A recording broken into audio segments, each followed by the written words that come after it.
Alain, propos d'un Normand. Travaux et ingénieurs.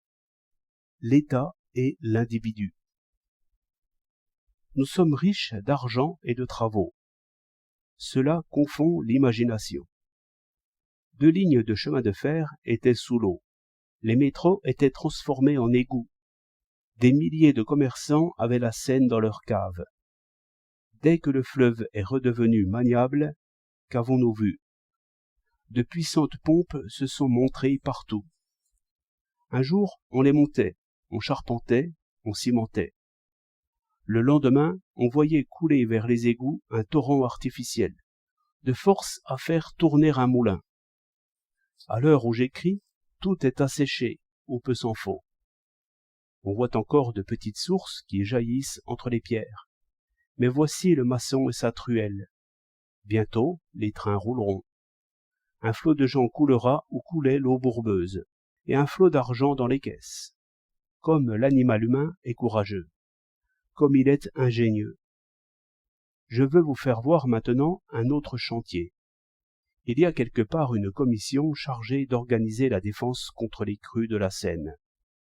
On y a mis les plus savants, les plus ingénieux, les plus expérimentés d'entre les hommes. Le problème est défini. Des solutions ont été déjà proposées. On va en inventer d'autres. À eux tous, ils vont prévoir tout ce qui est prévisible, chiffrer le temps et la dépense. Certainement, ils en arriveront à 2 ou 3 projets admirables, qui rendront, en irrigation ou navigation, à peu près ce qu'ils auront coûté. Ce seront d'admirables rapports et du papier pour les rats. Tout cet effort si intelligent ne mettra pas une pioche en marche, ni une pelle. En un mois, d'immenses travaux de préparation auront été faits. Dans 10 ans, aucun travail de préservation n'aura été seulement commencé. Comment expliquer cela? Il y a donc 2 races d'hommes? Non, il y a 2 fonctions. Les uns travaillent pour vivre et sentent l'aiguillon de la nécessité. Les autres non. Les uns ont construit de grands canaux pour drainer l'argent, l'eau les menace, ils se défendent. Leur délibération ne traîne pas. Ce qu'ils ont fait n'était sans doute pas absolument le meilleur à faire, mais ils s'y sont jetés. Et, par l'action, le médiocre devient bon, car ce qui est meilleur que ce qui n'est pas. Les autres travaillent pour le bien public. Leur bourse n'en saura rien. Quand ils auront perdu 1 mois, 1 an, 10 ans, ils n'en toucheront pas un sou de moins à la fin de chaque mois. Ils auront leur promotion, leur croix, leur fauteuil à l'institut, selon les parentés et les amitiés, et leur retraite après cela. J'entends bien que ce sont d'honnêtes gens, et qu'ils ont de bonnes intentions. Mais où est le fouet de la nécessité? Qui les poussera?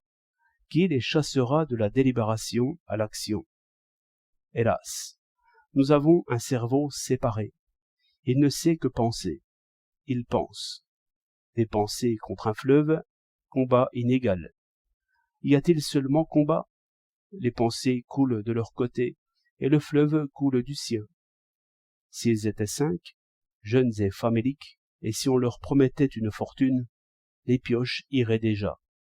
Mais là, ils sont 50 vieillards, qui n'ont rien à craindre et rien à espérer. Voilà pourquoi nous avons tout à craindre, sans pouvoir rien espérer. Rien, sinon une commission encore qui recherchera les moyens de faire travailler l'autre. 1er mars 1910.